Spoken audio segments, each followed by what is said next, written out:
நைஸா இதை தூக்கிடும், அப்பதான் சில்லற கொட்டும். யானையை தூக்கிட்டு போயிட்டான். முதல்ல யானைக்கு தான் வச்சிருந்தான் கபூர், இப்ப யானையை தூக்கிட்டான். இப்ப என்ன தெரியுங்களா, நேரடி கண்ட்ரோல்ல இருக்குது. யார் கண்ட்ரோல்ல? அப்துல் காதர் ஜீலானி.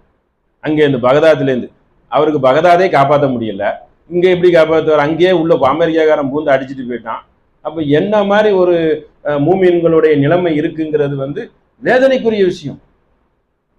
அவ்வளோ அப்ப இந்த மக்களை வென்றெடுக்கிறதுக்கு நம்ம முழுமையா வரவே இல்லை. இன்னும் உள்ள இருக்கிறாங்க, பொழுதுபோக்குக்கு மட்டும் போகல, உள்ள போய் கையேந்தி துவா கேட்கிறாங்க. அப்ப அந்த மாதிரி ஒரு இழிநிலை காரியத்தை முஸ்லீம்கள் செய்கிறார்கள். அதுல என்ன செய்யணும்? அந்த மக்களை நம்ம போராடி காப்பாற்றணும். முதல் காப்பாற்றுற வேலையை என்னது? முதல் காப்பாற்றுற வேலை என்னன்னு கேட்டா இதுதான். அதுக்கப்புறம் இந்த மக்கள்கிட்ட போய் ஏன்பா இதெல்லாம் வணங்குறேன்னு கேட்டா, அதாவது அந்த காலத்துல இப்ராஹிம் நபி காலத்திலையும் சரி, இன்னைக்கும் கேட்டாலும் சரி, ஏக வசனம், ஒரே வசனம் தான். நல்லா கேட்டுக்கிறங்க. மின் ஆபாயிகம் முடிஞ்சு வச்சு, என்னுடைய முன்னோர்கள் அதுதானே சொல்லுவான். இப்போ வந்தாலும் நாங்க காலங்காலமா சேர்ந்துக்கிட்டு இருக்கோம், என்ன புதுசா கேட்கிற? எப்படி காலங்காலமா செய்யறியோ, நீ நேத்து செய்யறியோ, செய்யறது என்ன? அதான் கேள்வி. செய்யறது சரியானதா தவறானதா? காலங்காலமா குடிகாரனா இருப்ப, நான் இவ்வளவு நாள் குடிக்கிறேன்னா சொல்லுவேன். காலங்காலமா செய்யறது முக்கியம் இல்லை, செய்யற செயல் என்னங்கிறது தான் முக்கியம். அப்போ அவர்களுடைய கூற்று என்னவாக இருக்குன்னா, மின் ஆபாயிகும் துர்ரியாத்திகும் இஹ்வானிகும், அவர்களின் முன்னோர்கள், வழித்தோன்றர்கள், அவர்கள் சகோதரர்கள் பலரை தேர்வு செய்து நேரான வழியில் நல்ல மக்களை செலுத்தினோம். சில பேர் என்ன செய்வாங்க, நான் ஆபாயிகும், நான் முன்னோர்கள் பாதையில தான் போவன் என்று கூறிவிடுவார்கள்.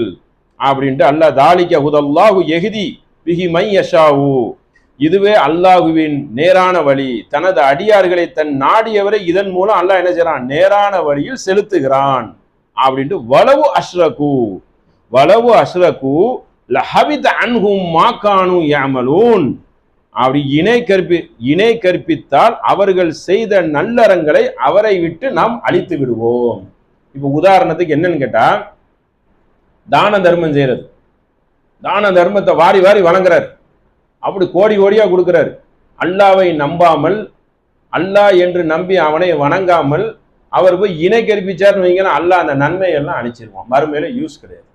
அப்ப எவ்வளவு பெரிய நஷ்டம். அப்ப பேருக்கு நீ கொடுத்துருக்க அப்படி சொல்றான் அல்லாஹ், அவனுடைய அமலை பூரா அழித்து விடுவேன். அப்ப இணை கற்பில முற்றிலும் வெளியே வரணும்.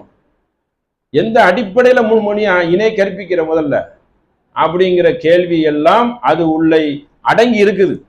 அவ்வளவு விஷயங்கள் இருக்கு. அதனால இணை கற்பிப்பை பொறுத்த வரைக்கும் தயவு செய்து என்ன செய்யணும், நம்ம பிறருக்கு எடுத்து என்ன செய்யணும், சொல்லி கொண்டே இருக்கணும்.